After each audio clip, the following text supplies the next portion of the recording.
Ahora hablaremos acerca de los diagramas de transformación isotérmica y acerca de los diagramas de enfriamiento continuo. Ambos vienen a ser un tipo de diagrama de temperatura, tiempo y transformación, los cuales se utilizan para predecir la microestructura y el tipo de dureza que tienen ciertos materiales, o también podemos emplearlo para saber qué tipo de tratamiento térmico podemos hacer a los materiales para obtener otros materiales. Ahora bien, para ello debemos saber el tipo de propiedades, características y limitaciones que tienen esos materiales. Daremos un ejemplo acerca de los diagramas de transformación isotérmicos. En esta imagen podemos observar la muestra de un diagrama de transformación isotérmica para un acero eutoctoide, indicando las transformaciones isotérmicas desde la austenita.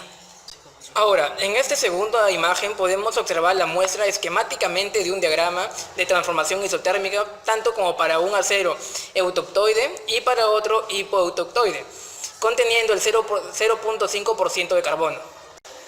También se muestra su relación con el diagrama fierro-carbono. Transformación isotérmica. Es una transformación de una fase a otra. Esto se lleva a cabo a una temperatura constante.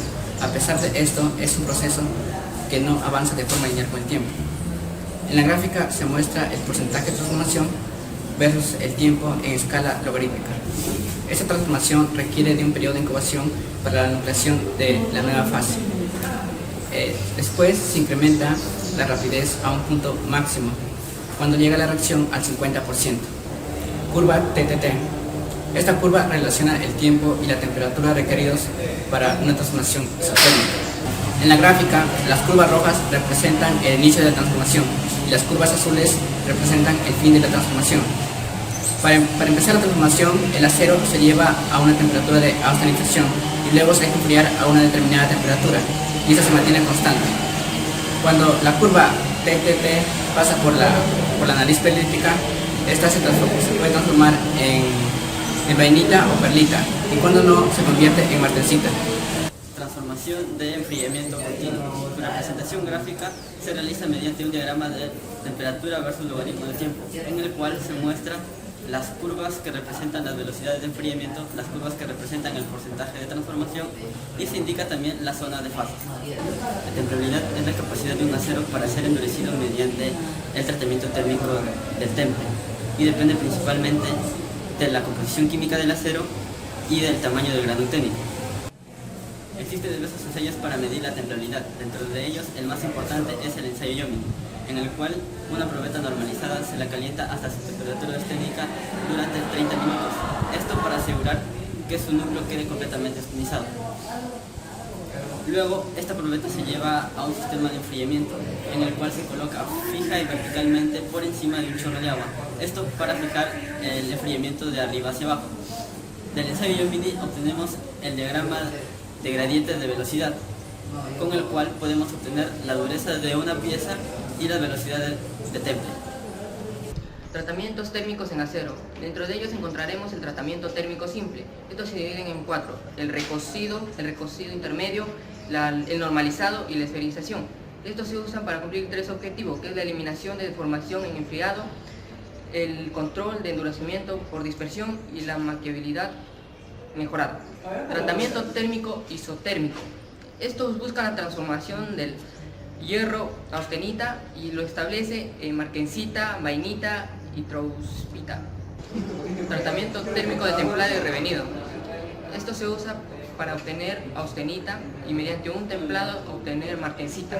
Luego se eleva la temperatura hasta obtener austenita revenido. El recocido total es un término aplicado a lesiones ferrosas, generalmente de aceros de bajo y medio carbono. La estructura obtenida es una perlita gruesa, blanda y dúctil, con granos pequeños y uniformes.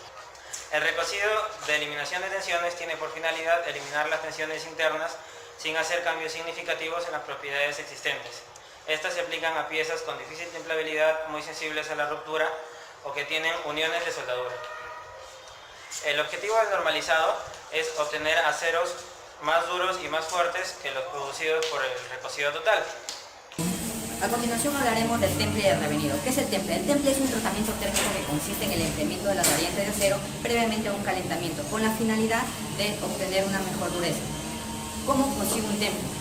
El temple se puede obtener mediante dos pasos. El primero es un calentamiento controlado entre 750 a 1300 grados centígrados, obteniendo una estructura austenítica. El segundo paso es un enfriamiento que puede ser en agua, en aceite o en agua más polímeros, obteniendo una transición estructural de austenita a martensita. El problema con la martensita es que es muy frágil. Para mejorar esto se hace un revenido.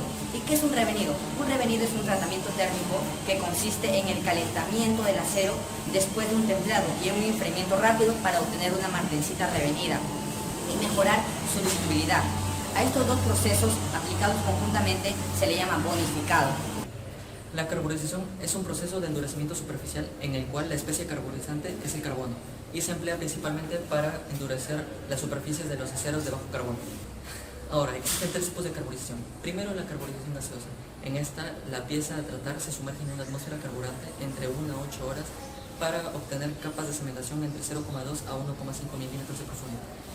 2. La carburización sólida. En esta, la pieza a tratar se calienta en un contenedor cerrado poniéndose en contacto con un compuesto de carburización sólida.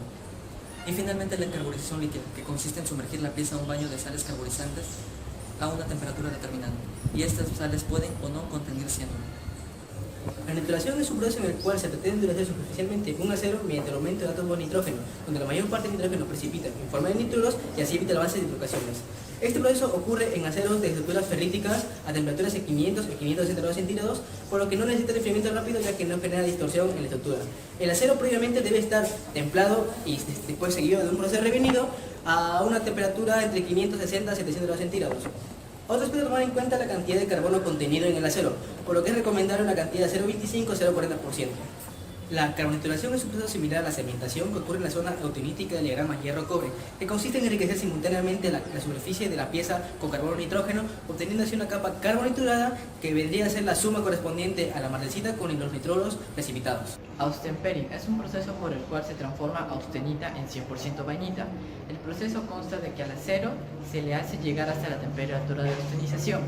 Luego se le coloca en un baño isotérmico entre los 200 a 350 y a esta temperatura se le mantiene constante hasta transformar austenita en vainita.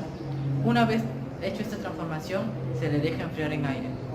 Martempering es un proceso por el cual al acero se le lleva hasta una temperatura de austenización. Luego ocurre un primer enfriamiento que lleva al acero hasta una temperatura superior a la temperatura de inicio de transformación de martensita. Luego se le mantiene constante durante esta temperatura. Si nosotros lo mantenemos durante mucho tiempo, la curva de enfriamiento chocará con la nariz perlítica, transformando austenita en vainita.